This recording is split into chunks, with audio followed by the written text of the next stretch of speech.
안녕하세요. 요리사 김한성입니다. 이번 시간에는 앞서 예고했던 것처럼 크레올과 케이준과 크레올 이 두 가지 음식 문화에 대해서 설명을 해보는 시간을 갖도록 하겠습니다. 미국 동남부 지방 음식을 일컬어 케이준 또는 크레올 요리라고 부르는데요. 미국 초창기 사람들의 역사와 한이 담겨 있는 요리들입니다. 조금은 슬프지만 잊혀서는 안 되는 이야기들, 오늘은 그 이야기들을 여러분들께 들려드리고자 합니다. 차별과 보이지 않는 계급, 크레올에 대해서 설명을 해보도록 하겠습니다.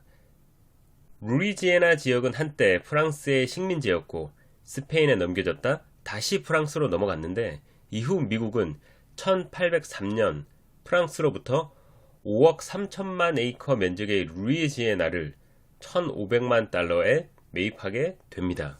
많은 분들이 이미 알고 있는 것처럼 프랑스 식민지 시절 너무나도 많은 아프리카 흑인 노예들을 미국 남부로 건너오게 되었는데요. 프랑스인들은 흑인 노예들을 너무나도 착취하고 탄압하였습니다. 노예 제도 이후 흑인과 백인이 결혼을 할 수 있는 시기가 있었는데요. 이때 나온 혼혈인들을 크레올이라고 불렀고 이 사람들은 기존의 흑인보다 더 못한 차별을 받으면서 핍박당하던 시간이 있었습니다. 세월이 흐르면서 혼혈인들의 수가 많아지고 흑인, 백인에 대한 분리가 어렵게 되자 세상 사람들은 루이지애나 사람들을 크레올이라고 부르게 되었습니다.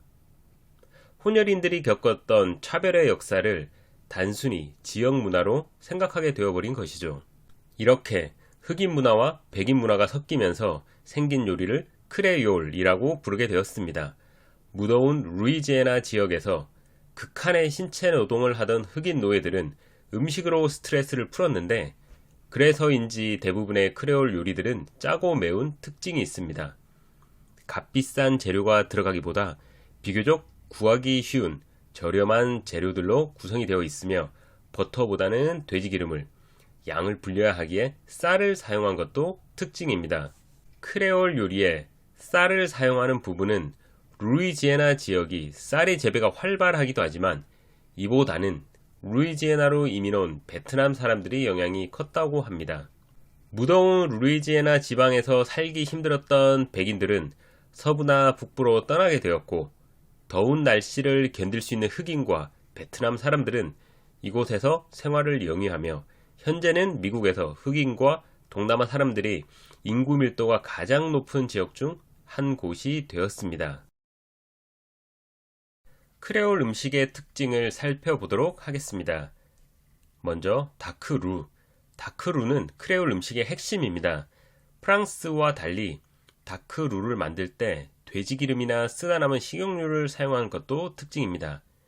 다크루 특성상 버터를 사용하면 버터 기름이 타게 돼서 맛이 너무 쓰게 되는데 그래서인지 크레올 요리를 만들 때 특히 다크루를 만들 때는 버터 대신 식용유를 사용한답니다. 소스팬에서 중불에 밀가루를 식용유에 천천히 20분 정도 볶으면 완성됩니다. 그리고 두 번째로 쌀. 미국 요리에서 찾아보기 힘든 쌀을 아주 많이 사용합니다. 앞서 설명했듯 쌀이 생산되기 좋은 환경을 가지고는 있지만 척박했던 시절 음식의 양을 불릴 수 있었기에 쌀을 아주 많이 사용했다고 전해집니다. 잠발라야, 루이지애나식 빠에야라고 생각하면 됩니다. 스페인의 빠에야와는 달리 샤프론을 사용하지는 않고 살짝 매콤한 맛이 있는 것이 특징입니다. 초기에는 돼지고기, 샐러리, 양파, 고추 중심으로 이것저것 넣다가 이후에는 소시지나 닭고기를 넣어서 만들어지게 되었습니다. 맵고 짠맛, 크레올 요리의 가장 큰 특징입니다. 미국에서 매운맛이 있는 곳은 루이지애나 지역이 유일합니다. 대부분의 미국인들은 조금이라도 매운맛을 잘 먹지 못하는 경향이 있는데 더운 날씨에서 고강도의 노동을 견디기 위해 매운 음식을 먹게 되었다는 것이 정설입니다. 그리고 건보, 스튜 혹은 스프로 오크라와 말린 사사프라스 잎 가루인 필레 파우더, 다크루가 필수입니다. 여기에 닭고기, 햄, 소세지, 크로피시 등 여러 가지 맛을 가미하면 된답니다. 루이지애나에는 100곳의 건보가 있으면 100곳의 건보 레시피가 있다는 말처럼 건보는 집집마다 만드는 방법이 모두 다르답니다. 자, 이제 케이준 문화에 대해서 알아보도록 하겠습니다. 남부 음식을 가리킬 때 흔히들 케이준이라는 단어를 많이 사용하곤 합니다. 사실 크레올과 케이준은 크게 다르지는 않지만 케이준이 크레올보다 좀 더 부자 색채를 띠고 있습니다. 케이준은 캐나다 사람들을 지칭하는 단어였습니다. 남북전쟁 당시 캐나다에 살던 프랑스인들이 강제로 이곳으로 이주되었습니다. 이 시기 재산을 몰수당하고 쫓기듯 남부로 이주해온 캐나다 사람들의 문화를 케이준이라고 부르게 되었는데요. 가난한 백인들이 이 지역의 흑인, 혼혈인들과 동화되며 문화를 이루고 조화를 이룬 것이 케이준 문화의 탄생 배경입니다. 크레올이 정통 루이지애나의 문화라면 케이준은 크레올 속이 백인 문화라고 하면 될 듯합니다. 비슷한 것 같지만 두 문화에서 차이점은 분명 존재합니다. 케이준에는 오크라를 사용하지 않습니다.